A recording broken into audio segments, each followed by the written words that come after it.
Bajaj ഫിനാൻസിന് Morgan Stanley ഒരു overweight rating ആണ് നൽകിയിരിക്കുന്നത്. ടാർഗറ്റ് പ്രൈസ് ആയിട്ട് 1195 രൂപയാണ് അവരിപ്പോൾ പറഞ്ഞിരിക്കുന്നത്. നിലവിലിപ്പോൾ ഷോർട്ട് ടേമിലേക്ക് പരിശോധിക്കുകയാണെങ്കിൽ ഈ ഒരു ഓഹരിയെ സംബന്ധിച്ചിടത്തോളം ചില ഡിസപ്പോയിൻമെൻറ്റുകളൊക്കെ തന്നെ നേരിട്ടേക്കാം. എങ്കിൽ കൂടിയും ഒരു ലോങ് ടേമിലേക്ക് പരിശോധിക്കുമ്പോൾ വളരെ മികച്ച ഒരു ഓഹരി തന്നെയാണ് ബജാജ് ഫിനാൻസ്. വളരെ സ്റ്റേബിൾ ആയിട്ടുള്ള ഒരു നെറ്റ് ഇൻട്രസ്റ്റ് മാർജിൻ മെയിൻറ്റെയിൻ ചെയ്യാൻ വേണ്ടിയിട്ട് സാധിക്കുന്നുണ്ട്.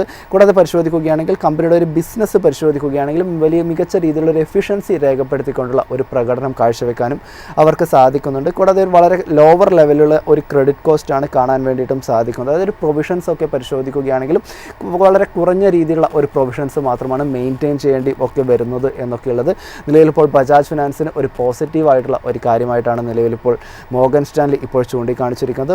നിലവിൽ ബജാജ് ഫിനാൻസിനെ സംബന്ധിച്ചിടത്തോളം മറ്റ് ബ്രോക്കറേജസുകളും ഒക്കെ തന്നെ അവരുടെ വ്യൂ പോയിന്റ് പങ്കുവച്ചിട്ടുണ്ട്. അടുത്തായിട്ട് ബജാജ് ഫിനാൻസിൽ HSBCയുടെ ഒരു വ്യൂ പരിശോധിക്കുകയാണെങ്കിൽ HSBCയും ഒരു ബൈ റേറ്റിംഗ് തന്നെയാണ് ബജാജ് ഫിനാൻസിന് നൽകിയിരിക്കുന്നത്. ടാർഗറ്റ് പ്രൈസ് ആയിട്ട് പറഞ്ഞിരിക്കുന്നത് 1200 രൂപയാണ്. കമ്പനിയെ സംബന്ധിച്ചിടത്തോളം 2026-28 സാമ്പത്തിക വർഷം പരിശോധിക്കുകയാണെങ്കിൽ ഏകദേശം ഒരു 28% ഒരു CAGR ഗ്രോത്ത് EPSൽ കാഴ്ചവെക്കാൻ വേണ്ടിയിട്ട് ബജാജ് ഫിനാൻസിന് സാധിക്കും എന്നൊരു വ്യൂ പോയിന്റ് തന്നെയാണ് നിലവിലിപ്പോൾ HSBC മെയിൻറ്റെയിൻ ചെയ്തിരിക്കുന്നത്.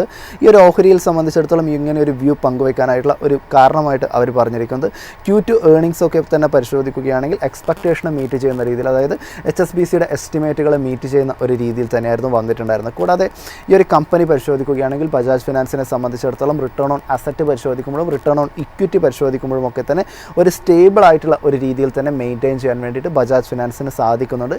കൂടാതെ വളരെ എഫിഷ്യൻ്റ് ആയിട്ടുള്ള ഒരു രീതിയിലാണ് അവരവരുടെ കോസ്റ്റ് കൺട്രോൾ ചെയ്യുന്നത് എന്നൊക്കെയുള്ളത് വളരെ പോസിറ്റീവായിട്ടുള്ള ഒരു കാര്യമാണ്. ഈ ഒരു കാരണങ്ങൾ മുൻനിർത്തിക്കൊണ്ടാണ് അവർ തങ്ങളുടെ ഒരു ഏർണിംഗ്സ് എസ്റ്റിമേറ്റ് ഒക്കെ തന്നെ വർദ്ധിപ്പിച്ചിരിക്കുന്നത്.